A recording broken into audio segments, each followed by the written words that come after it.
शहीद गुलाम हुसैन शुजा शरीफ साहब, दीगर पूरे भारत के कोने कोने से आए हुए उलमा साहिबान और शुजा शरीफ शिक्षा की तरफ कमेटी के साहिबान, माशाअल्लाह राजस्थान के चहेते अमीन पठान साहब पधार चुके हैं, हम इनका मोस्ट वेलकम करते हैं। मैं इस मौके पर इतना ही कहना चाहता हूं, ज्यादा कहने की जरूरत।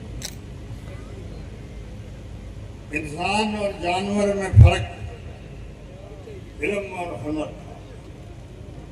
जानवर भी खुदा का बंदा है, इंसान भी खुदा का बंदा है।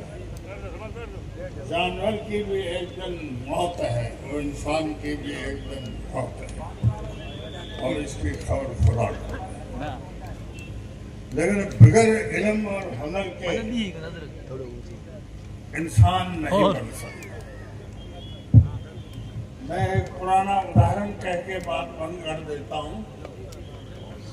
हमारे जिले में मुस्लिम आबादी जबरदस्त पिछड़ी।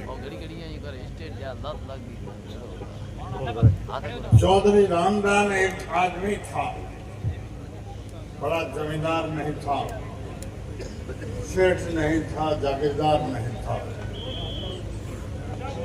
महाराजा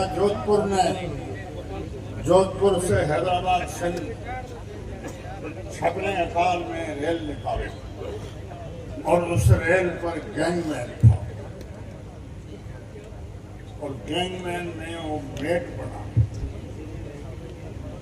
उस आदमी ने जागीरदारों के राजाओं के राज में अपने लड़के को पढ़ाया। जब सन 1932 में शिव में हाकिम बन के आ गया।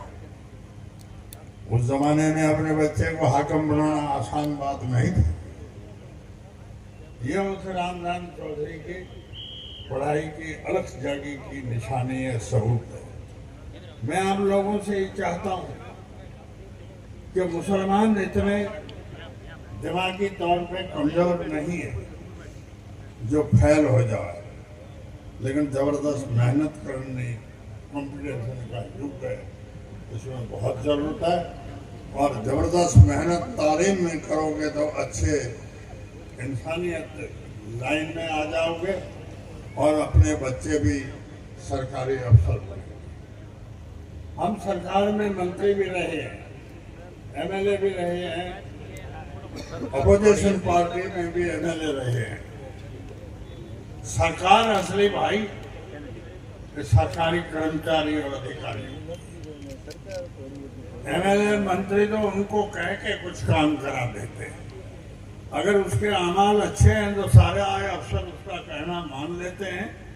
अगर उसके खुद के ही अमाल कोई ठीक नहीं है तो कोई अफसर कहना नहीं मानता है। वो एमएलए झंडी लगाए गाड़ी में वो मिनिस्टर को होता है।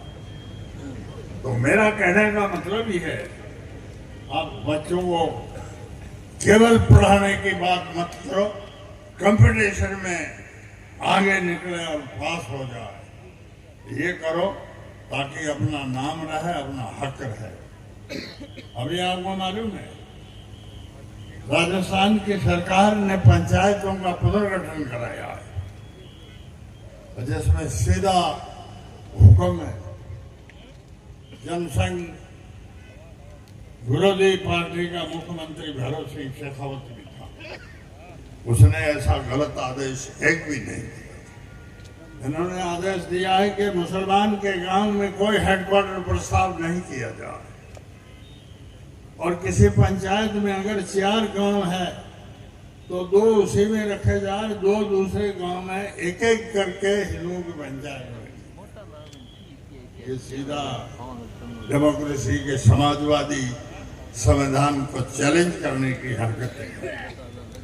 और अपने में पढ़े लिखे नहीं रहेंगे तो और ज्यादा बर्बादी की मुसीबतों का सामना करना पड़ेगा। इसलिए अपने बच्चों को रात दिन पढ़ाओ और बच्चे से ज्यादा बच्ची को पढ़ाने में दिल रखो, क्योंकि माँ जो होती है वो बच्चों की सुबह शाम देखने वाली होती है। जिसकी माँ पढ़ी लिखी है उसके बच्चे अच्छे पढ़ सकते हैं, इसलिए बच्चियों को भी पढ़ाना बहुत जरूरी है। मैं बहुत बहुत आप सभी जमात को जो हाजिर हुए उनको धन्यवाद देता हूँ, और पीर साहब का बहुत बहुत शुक्रगुजार हूँ जिन्होंने लाखों करोड़ों रुपया इन गरीबों के गांव में तालीम पर खर्च किया है। ये पीर जितने भी है मैं सब जानता हूँ।